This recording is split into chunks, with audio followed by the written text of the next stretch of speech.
Ranking the 8 last-place teams by their chances to go from worst to first. Number 1, Commanders. Number 2, the Falcons. 3, the Bears. 4, the Jets. They have the Browns. 5, ahead of the Texans, Broncos, and Cardinals. Even with the improvement from Watson in the defense, Cleveland cannot be considered the favorite to win the division, considering how well the Bengals have played the last 2 seasons. And while it's uncertain who the Ravens will be, will have its starting quarterback 2023, they can win the AFC North any year when they have Lamar Jackson.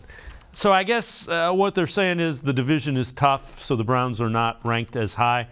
I think if you rank the last place teams, I think the Browns have more talent.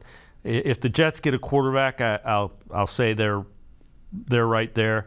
Bears, Falcons, and Commanders. I think the Jets are better, or the Browns are better than all of them, with the exception of the Jets if they end up with Derek Carr or Aaron Rodgers.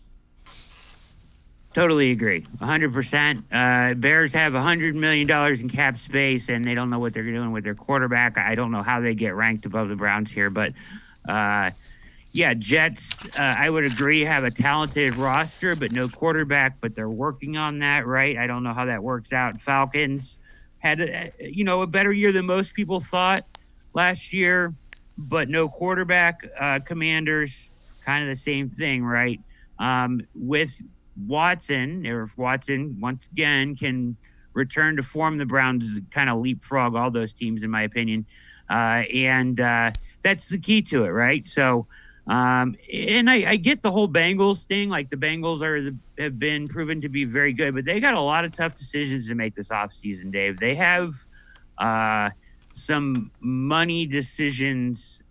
They're good problems for a team, right? You got to pay your quarterback and your star receivers, but not everybody is going to survive this summer on that Bengals roster. They'll still be the favorite for sure. I don't know what happens with Lamar, but it certainly doesn't look good for Ravens fans at this point.